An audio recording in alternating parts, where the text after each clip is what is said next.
Hello there. It's November 2nd, 2022. I'm Joe Weston, and we're here for our weekly online global practice for reviving the global heart.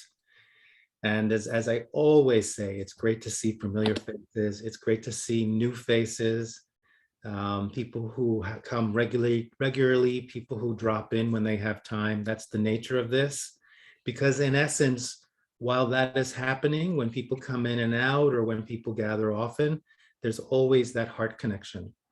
And I feel that strongly. And that's part of what this practice is to use this medium called the World Wide Web to weave deeper levels of heart connection with people who feel a commitment to this idea of visualizing and manifesting a world of lasting peace, where that is possible and where each one of us play a part in that. As we do every week, as we connect, we gather, we share, we reflect, and we do our practice of cultivating what I say, resilience and fierce compassion. And this week, I'm really excited to introduce a guest, Moua, who is an amazing human being that I have the great honor and pleasure and gratefulness to know. Mia is going to talk a little bit about who she is and what this work means to her, reviving the global heart. But just really quickly, I'll say that aside from all the wonderful things that Mia is doing in the world, she is a recovering lawyer, politician, nonprofit ED, and professional Asian. She's the mom to three wonderful kids, Chase, Sheng, and Amelia. Life partner to Yi, and Mia is doing remarkable work weaving heart-centered leadership and unraveling the understanding of interconnectedness between us all, doing amazing work around the country in organizations for racial justice. She was a state senator in Minnesota for a number of years. And I'm going to stop talking about what she's done and give you a chance to experience her heart. So welcome, Mee. It's great to have you here. Thank you, Joe, and thank you to this amazing family. It's Todd. So good to see you, and to each of you. It's wonderful to be in your space. I was telling Joe that there's something about this time of the year that just feels really frantic, and I feel like I just don't have enough time in the day, and it's amazing to just stop and disrupt all of that and to just take a moment to be with all of you. So I consider this a little bit of an energy bar. I'm gonna take all of you and this gathering today, and it'll be a yummy pack of lunch over the next couple of months. I suspect that's why you all get together from time to time with Joe in this space, is to really unpack and repack yummy energy bars. So I'm really honored to have been invited, and deeply honored to be in your presence. I don't know, I thought that I would maybe share with you a little bit about my path to how I came to be here with all of you.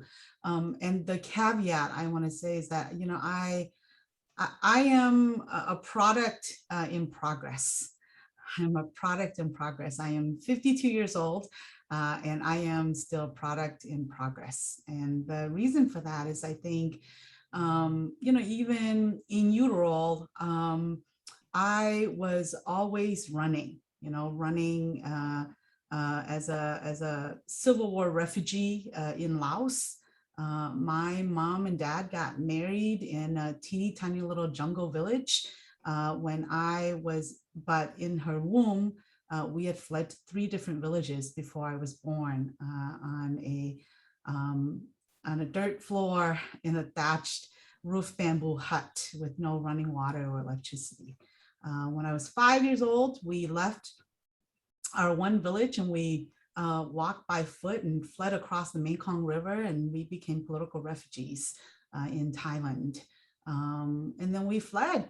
We left the refugee camp and were resettled in the United States. And in the time that we were here, we moved from Rhode Island to Wisconsin, then to Minnesota, and then I, went back to Rhode Island and went to Texas, and now I lived in Minnesota for a while, and now I'm here in Washington D.C.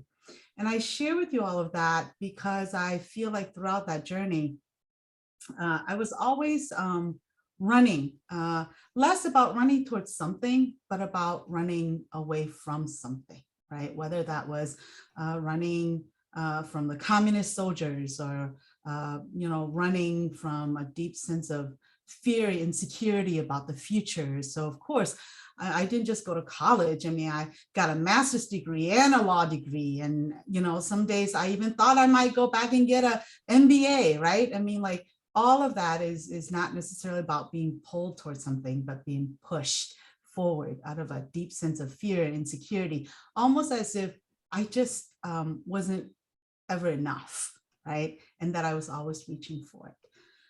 So about 6 years ago, as I was deep in the midst of my stint as a professional Asian, I worked as the national president for an Asian American civil rights organization based here in Washington, D.C. It was the first time I ever went professional Asian. It was a little bit of a shell shock because I always came from a multicultural perspective, and to be so narrowly tailored in such a narrow lane felt a little bit weird. And then after I adjusted, I felt like I hit a wall after about 5 years. I felt like I hit a wall. And part of that is because I just became really tired and I was burned out. And I was feeling sick.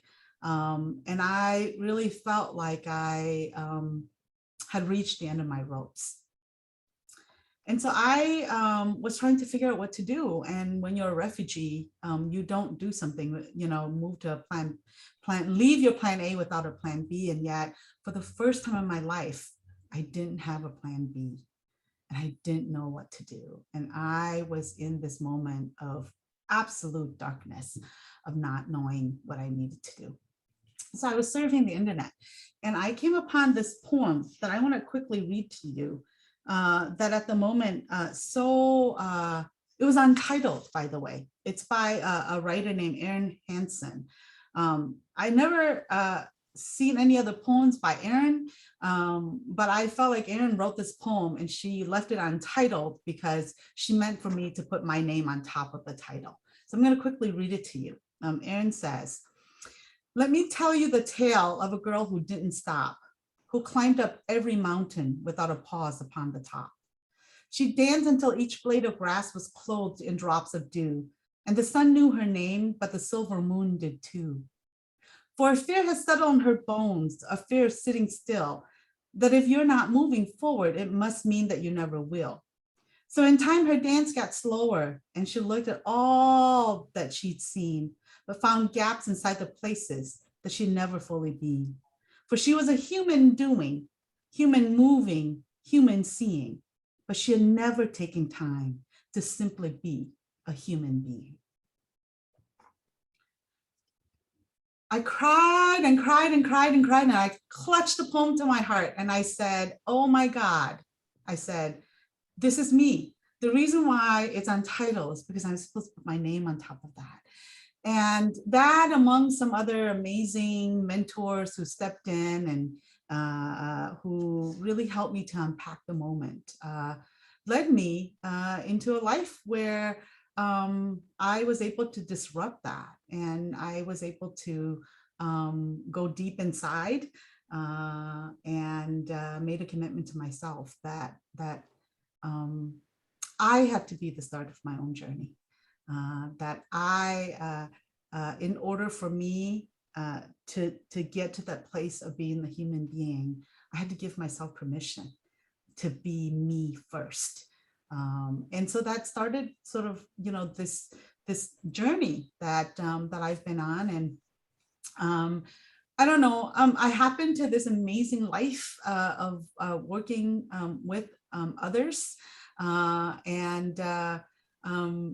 call it work, and yet I feel like it's just a different way of sharing my journey with people. So I do coaching, I do facilitation, but really what all of that means is that I am in day-to-day daily conversation with people who are on a similar journey. And it is just about over a cup of coffee, we share our life experiences and our lived experiences and our life's wisdom with each other. And in that space, we somehow are able to help each other unpack where we are, and then to create the intentional spaces to say, okay, like this is where I am, but where should I go next? And so one of the things that I've been thinking a lot about is that at the center, at the heart of being a human being, and creating those intentional spaces for the self journey, it starts with unlearning all some of the conditions, right, that we've picked up, and remembering and relearning the little things in life that adds up to all the amazing things that can happen. And so in some of the conversations I've been having with people, two of the prompts or two of the questions I like to ask people, which some people look at me and they're like, oh, you're so stupid, you know, but one recent question that I used in a recent conversation was, you know, how do you eat M&Ms? How do you eat M&Ms, right? Like when was the last time you really paused and you really paid attention to the way you eat an M&M or a Kit Kat or a candy bar? Or if you are not a sweets person, you know, one of the questions is, what is your perfect bite? Describe your perfect bite. You know, my perfect bite is a bite of rice followed by a bite of bacon, right around the fifth chew. 3 chews before I swallow, when it is perfectly mingled in my mouth and the perfection of the meat and the fat and the carbs and the rice are perfectly intermingled, right? And then the flow down my throat. I know it's silly. I know it's silly. And yet I have found that being able to indulge in those silly things have literally saved my life. Literally saved my life. And so when Joe asked me to quickly come and, you know, share with you, what does the reviving the global heart mean to me, you know? I mean, it's about pausing myself long enough to hear my own heartbeat, and pausing long enough, creating enough slow down spaces so that the resonance, the magnetic resonance of my heartbeat will have the opportunity to link up, right? And be in resonance with your heartbeats. Even through the electric fields of Zoom space, we are feeling the electric magnetic resonance of one another's heartbeats. And if we can do that in these boxes, imagine the possibilities of what we can do for our brothers and sisters around the world, right? The resonance of our heart space that transcends physical and geopolitical boundaries. So I don't know, I guess I am kind of right back to where I started, which is that I started life as a refugee in utero. And in some ways, it took me almost 50 years in order to disrupt that refugee mentality and to finally say, it's time to go home. And home is not necessarily going back to Laos. Home is going back to where my people are. And so if you're my people, you are my home, right? If you are my people, you are my home. I'll leave you with this thought. You know, in my culture, when we meet people, we don't say, tell me your name, right? We don't say, we say, and in that, embedded in that question is translated to mean, to whom do you belong? To whom do you belong? And and it requires you to answer not my name is, but I am the partner of, I am the daughter of, I am the people of, right? Who you are is defined by the people you're connected to. And so in a lot of ways, this slowing down space has also allowed me to connect to the people that I belong to. So thank you, Joe. Thank you, Me. My heart is really vibrating and feeling a lot of love. I feel your heart resonance. And I am grateful for your generosity of your heart resonance that you share with us and with so many around the world.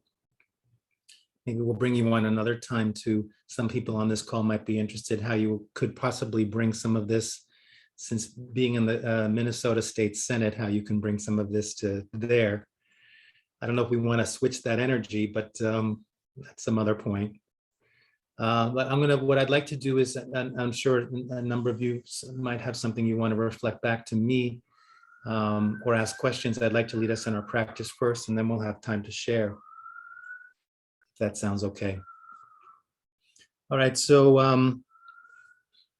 for those of you who have been here often, you know the drill. For those of you who are here for the first time, this is a practice that we've been cultivating to cultivate fierce compassion and resilience. Two necessary things to develop, as what Mia is talking about, is how do we break through the mental construct that we are separate.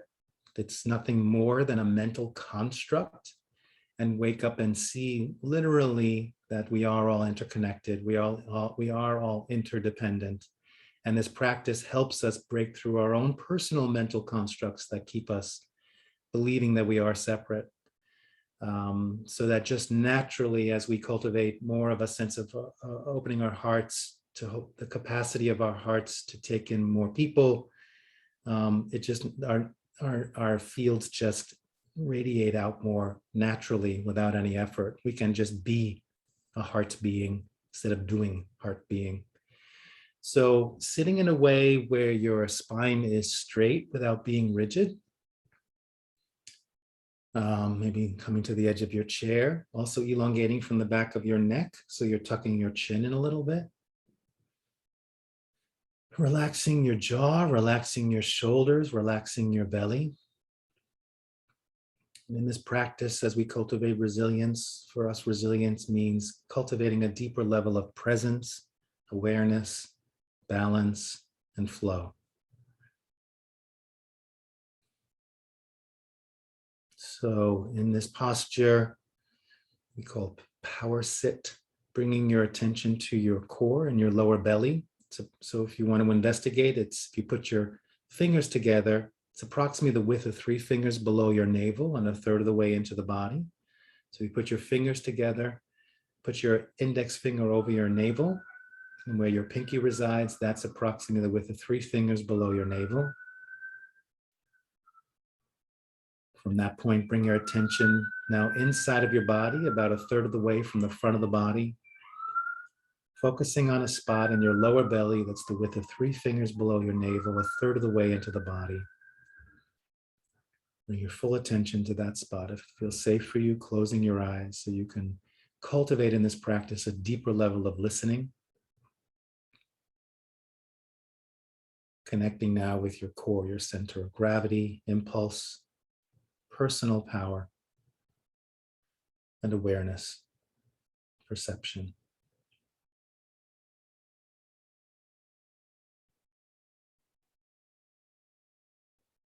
From this point, from your center, become aware of your contact points, the parts of your body that are connecting with what you're sitting on and the ground. Through your perception in your body, from those points, feeling the stability under you and the earth that's always supporting you. And in essence, creating the habit of allowing yourself to be held. So it's like singing a lullaby to your nervous system. You are held. You are supported.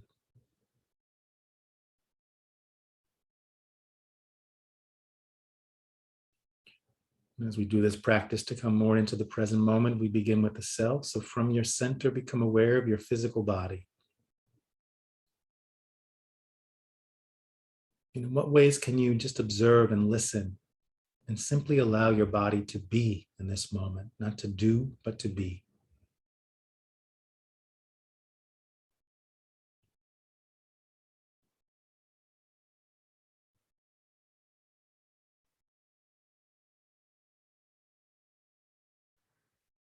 From your center, become aware of your emotional body. What emotions are you present to now? And in what ways can you allow them to simply flow, allow them to be as well? No story, no judgment. All feelings are welcome.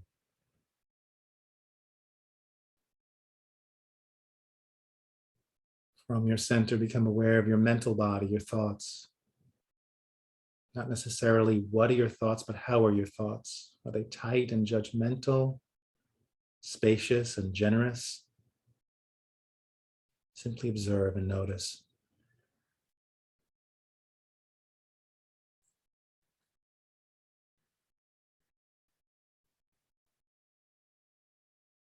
From you now maintaining connection with your core, your personal power, now bringing awareness to your heart or the middle of your chest where your heart's power resides. Courage, compassion, respect. How courageous are you feeling in your heart at this moment? What does that feel like, courage?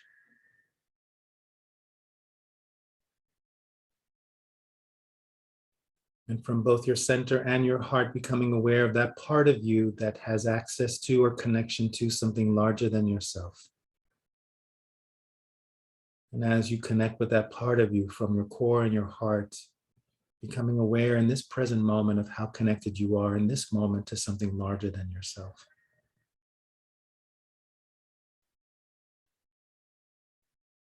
Sense of belonging, perhaps.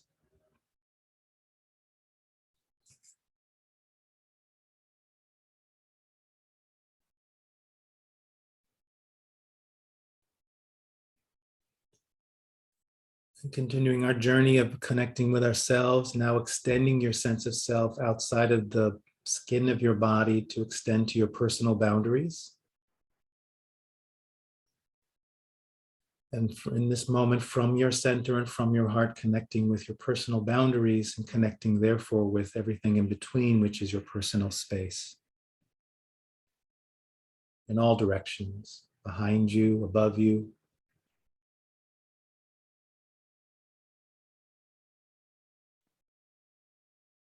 Seeing if you can rest in that sense of personal space where you know that you have a right to it and where you know it's safe.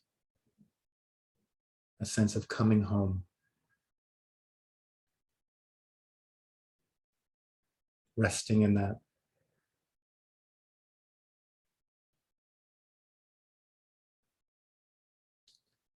And with this awareness of yourself in this present moment from your center and from your heart, take a full deep breath in through your nose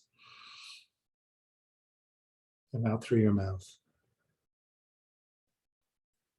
Holding on to this sense of courage in our hearts, sense of resting in our sense of home in our own personal space, as we extend our awareness now outside of our personal boundaries to our surroundings. And from your center and from your heart, keeping your eyes closed, connecting with your surroundings. Can you allow yourself to simply be with all the distractions in the surroundings, perhaps of electronics and various things?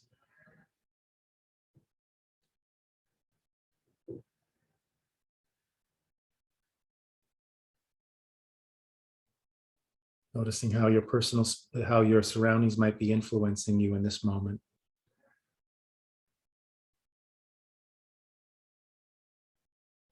Perhaps also offering a sense of home. And with this awareness of yourself and your surroundings in this present moment, from your center and from your heart, take a full breath in through your nose, out through your mouth. Now stretching our awareness and connection with this present moment from your center and from your heart. Still with a connection with yourself and your surroundings, become aware of those in this meditation circle.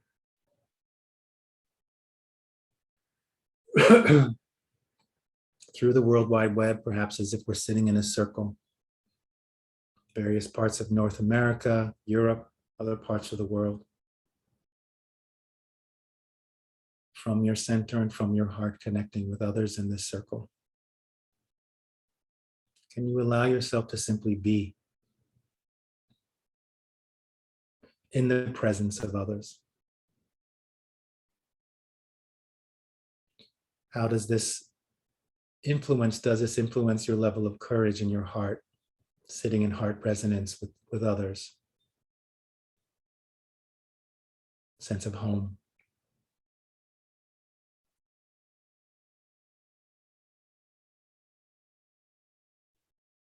Building on this present moment, first with awareness of yourself, your surroundings, and those in this meditation circle from your center and from your heart. Take a full breath in.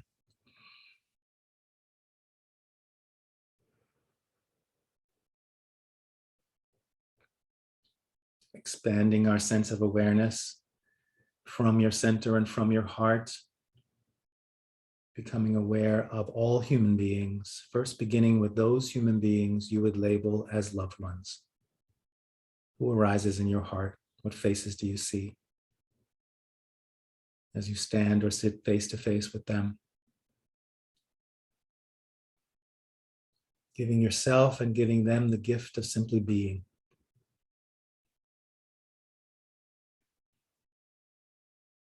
How does this activate the courage in your heart?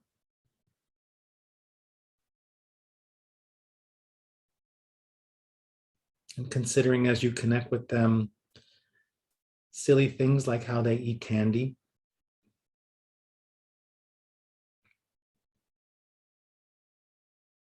how they brush their teeth. Just wondering.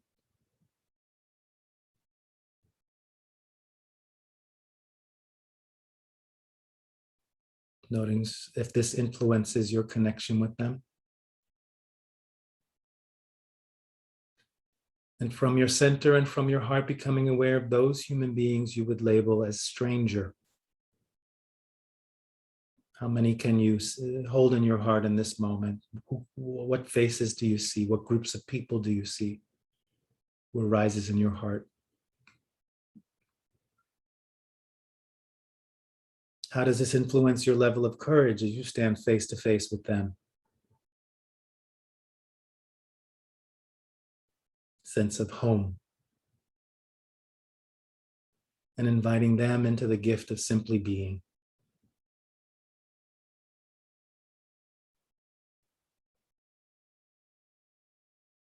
Noticing the effect of your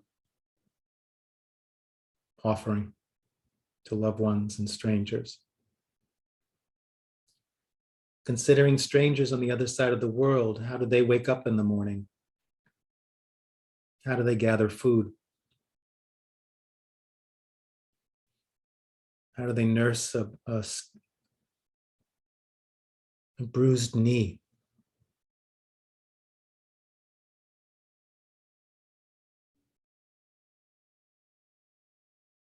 And from your center and from your heart, become aware of those human beings you would label adversary. Who arises in your heart? What faces do you see? How does that influence your level of courage in your heart? Can you invite yourself and them into a deeper level as you stand face to face with them of feeling at home?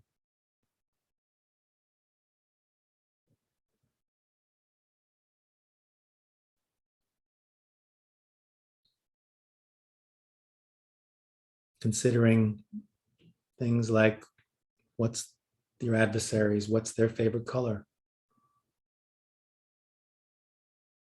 their first kiss.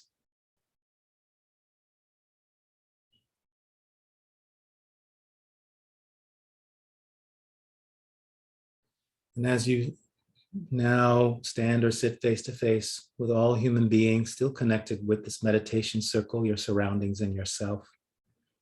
Just consider this thought to any of the 7.5 billion you're now engaging with. If you are my people, you are my home. To all of them, if you are my people, you are my home. Allow that enter their hearts, reside in their hearts.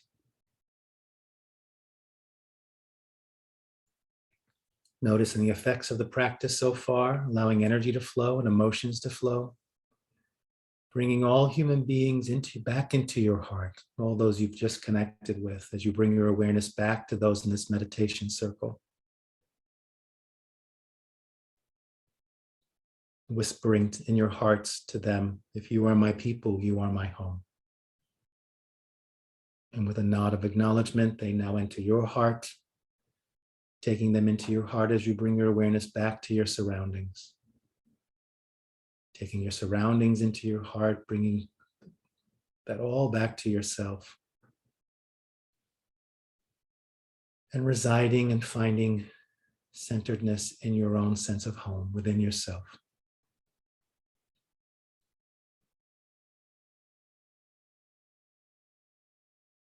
Noticing the effects of this practice and all the energy that you've generated, allowing that to seep into every cell of your body, activating and awakening every cell of your body. Let it seep into your organs as a way to nurture your organs, feed your organs. And let it all just settle down into your core like a battery, filling your battery every day to cultivate that level of resilience. And also letting it weave into your nervous system as a way to remember. And as a way to close this practice, let's take one deep breath, deep in through your nose, out through your mouth. And as you slowly open your eyes, imagine walking this experience into the world with ease, with effortlessness, as you now connect with those on the screen, shaking your body a little bit, stretch your body. So we had a chance to hear the beautiful wise words from Mee. We did our practice. I want to say thank you, Mee. It was really delicious and rich to integrate some of your wisdom and teachings into the practice. And now we have a chance to reflect. If anybody wants to share or has questions, or Mee, if you have anything else you want to add, you feel free at any point.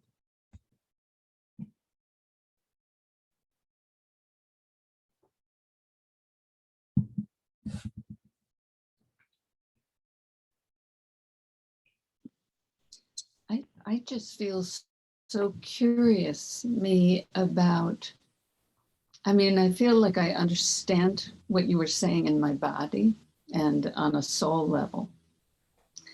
But I'm so curious about how that perfect bite saved your life, or things like that. I'd love to hear sort of the sort of closer in pieces of that, if you would be willing.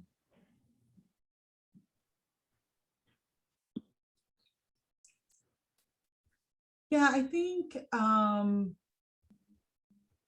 I was moving so fast, trying to pack in, 24 hours of work into a 16-hour workday. I think back to my time at the legislature. I was in the Senate for 10 years. I think back to the 5.5 years I was here in Washington, D.C. And I realized that my body had to compartmentalize. And so I don't have a lot of memories, actually. I can't remember a lot of things. It was almost like an entire block of 15 years of my life just went dark. And when I hit that wall, my body was saying to me, either you figure out something out, or I'm just gonna opt out. Um, and that the demand from my body and the consent to say, okay, I'm gonna slow down, and I'm gonna start, I'm gonna make sure I get sleep. I'm gonna make sure that I pay attention to what I'm eating.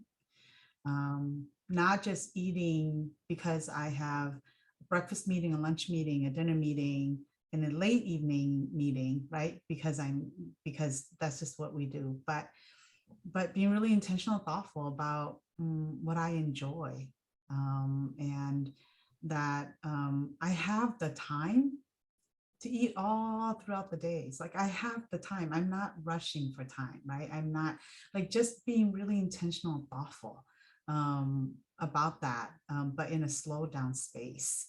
Um, Physically saved me. I dropped like 25 pounds without doing any exercises, just because I slowed down. I ate what I liked, and I enjoyed what I liked. And I felt that I realized that I wasn't hoarding.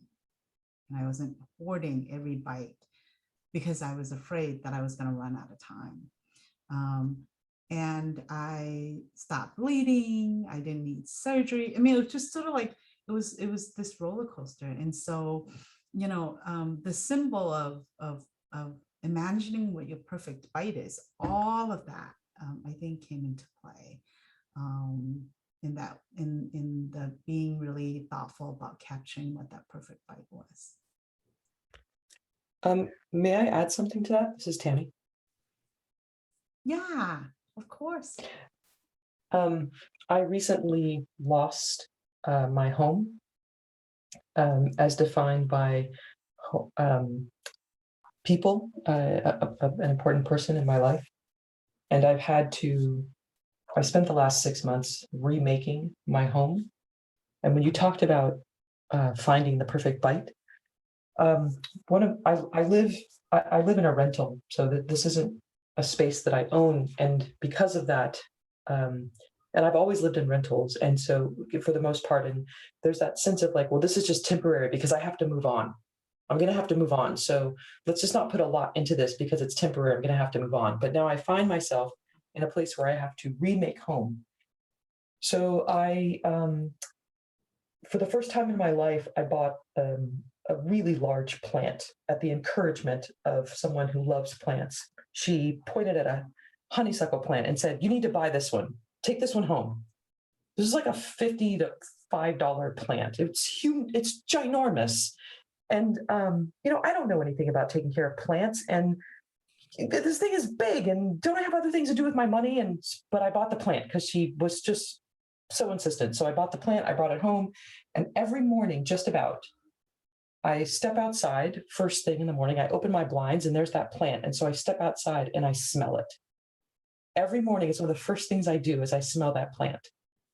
And I only realized just when you articulated this, me, that what I'm doing, that I'm creating home, and I'm creating this ritual and this practice of being. Yes. And so I really appreciated that. So that to me is kind of the answer to the question, like, how does the first bite, or how does this bite save your life? Yeah. It gives me this lovely ritual every morning to go out and be with this plant, yes. This living thing that is just trying to bring beauty into the world, and lets me connect with that beauty. And I really appreciate that. Beautiful. Oh, what a beautiful story, Tammy. Beautiful. Beautiful.